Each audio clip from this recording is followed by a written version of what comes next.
हरियाणा की सियासत में सबसे बड़ा सवाल ये है, सबसे बड़ी चर्चा ये चल रही है कि क्या चौटाला परिवार एक होगा या चौटाला परिवार की दोनों पार्टियां अलग अलग सियासत करेंगी। देवीलाल परिवार के 4 पीढ़ियों से समर्थक रहे लोगों का 100% ये कहना है कि अगर दोनों परिवार एक हुए तो पार्टी बची रहेगी, परिवार की सियासत बची रहेगी। और अगर दोनों ही परिवारों ने अलग अलग रास्ता बनाए रखा, अलग अलग पार्टियों पर काम किया, तो दोनों ही पार्टियों की लुटिया डूब जाएगी। ओम प्रकाश चौटाला के जाने के बाद अभी चर्चा जोर पकड़ गई है। राकेश टिकैत ने भी ओम प्रकाश चौटाला की 13वीं के अवसर पर दोनों परिवारों से एक होने का आह्वान किया, लेकिन उनकी बात को ज्यादा तवज्जो नहीं मिली और अभय चौटाला के रुख और अभय चौटाला की सियासत ने साफ तौर पर इशारा कर दिया कि अब क्या होने वाला है। 13वीं से पहले शोक बैठक के अंदर दुष्यंत चौटाला का अंदाज भी बता गया कि वो क्या सोच रहे हैं।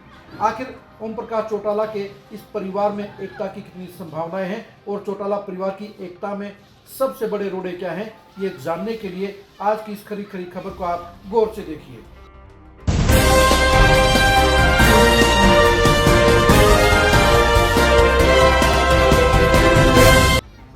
इसमें हरियाणा के सियासी हालात तो ये बता रहे हैं कि चौटाला परिवार को एक हो जाना चाहिए, क्योंकि विधानसभा चुनाव में जहां अभय चौटाला खुद चुनाव हार गए हैं, वहीं बीजेपी की मेहरबानी से उनके बेटे अर्जुन चौटाला रानिया से चुनाव जीत गए हैं। इसी तरह आदित्य देवीलाल भी बीजेपी की उधारी पर चुनाव जीते हैं, यानी अपने बलबूते पर अभय चौटाला की एक भी सीट नहीं बनती थी, यानी उनका खाता भी जीरो रह जाता। लेकिन इसके बावजूद भी अभय चौटाला परिवार में एकता के लिए तैयार नहीं है और ऐसे ही हालात दुष्यंत चौटाला के भी हैं। आखिर इसकी वजह क्या है? इसकी वजह है दो सरिये। जी हाँ, ये सच्चाई है कि अभय चौटाला और दुष्यंत चौटाला दोनों की ही गर्दन के अंदर सरिये हैं और ये सरिये झुकने से इनकार कर रहे हैं। जाहिर सी बात है, दोनों ही नेताओं को आपस में एडजस्टमेंट के लिए कुछ झुकना पड़ेगा, लेकिन ना तो अभय सिंह चौटाला झुकने के लिए तैयार हैं और ना ही दुष्यंत चौटाला झुकने के लिए तैयार हैं। पहले हम बात करते हैं अभय सिंह चौटाला की। अभय सिंह चौटाला को अपने भतीजे की पार्टी जेजेपी के सफाई के बाद इस बात की उम्मीद जगी है कि उनके ट्रांसफर हुए वोटर और सपोर्टर दोनों ही अगले चुनाव तक इनेलो में वापसी कर लेंगे।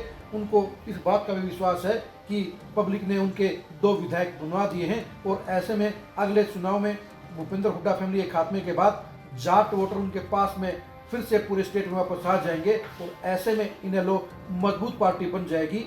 इसी उम्मीद के साथ अभय चौटाला ने ओम प्रकाश चौटाला की अस्थियों के साथ अपने बेटे अर्जुन चौटाला को पूरे हरियाणा में घुमाने का काम किया।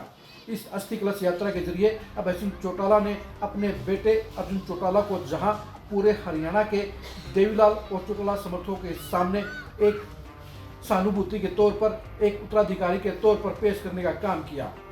अभय सिंह चौटाला को लगता है कि वो ज़्यादा भागदौड़ नहीं कर पाएंगे, वो पार्टी के अब राष्ट्रीय अध्यक्ष बनकर पार्टी को चलाएंगे और युवा चेहरे के तौर पर वो अर्जुन चौटाला को अपना उत्तराधिकारी के तौर पर आगे बढ़ाने का काम करेंगे।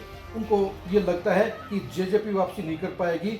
उनको ये भी लगता है कि दुष्यंत चौटाला के प्रति हरियाणा की जनता में, हरियाणा के वोटरों में और देवीलाल परिवार के सपोर्टरों में एक कड़ी नाराजगी पैदा हो गई है, जो आने वाले कई दशकों तक वापसी नहीं करेगी, ठंडी नहीं पड़ेगी। इसलिए उनके वोटर भी इनेलो को सपोर्ट करने का काम करेंगे। दूसरी बात यह भी है कि परिवार में एकता होने के बाद अभय चौटाला ये किसी सूरत पर बर्दाश्त नहीं कर सकते, किसी भी सूरत पर मंजूर नहीं कर सकते कि पार्टी की एकता होने के बाद दुष्यंत चौटाला उसकी अगुवाई करें। वो अपनी पार्टी की अगुवाई खुद करना चाहते हैं और यही वजह है कि उनकी अगुवाई के अंदर दुष्यंत चौटाला भी अपनी पार्टी का विलय नहीं करेंगे। डिप्टी सीएम बनने के बाद दुष्यंत चौटाला का रुतबा बढ़ गया है, रसूख बढ़ गया है। उनको ये लगता है कि अभी वो 37 साल के हुए हैं और उनके पास अभी पॉलिटिक्स करने के लिए 40 साल और पड़े हैं। उनको ये लगता है कि एक चुनाव नहीं तो 2 चुनाव, 2 चुनाव नहीं तो 3 चुनाव के बाद वो बड़ी वापसी करेंगे। उनको लगता है कि अपने परदादा चौधरी देवीलाल की तरह जनता उनको मनाने के लिए घर पर आएगी, जनता बाकी नेताओं से निराश होकर उनके दरवाजे पर आएगी और उनको दोबारा से एक्टिव होने के लिए मनाने का काम करेगी। यही वजह है कि 3 महीने के दौरान दुष्यंत चौटाला अभी तक फील्ड में नहीं उतरे हैं। वो अपने आप को देवीलाल के 1980 के दौर के साथ मैच कर रहे हैं। उनकी भी ये बड़ी गलती है, उनका ये गलत फहमी है।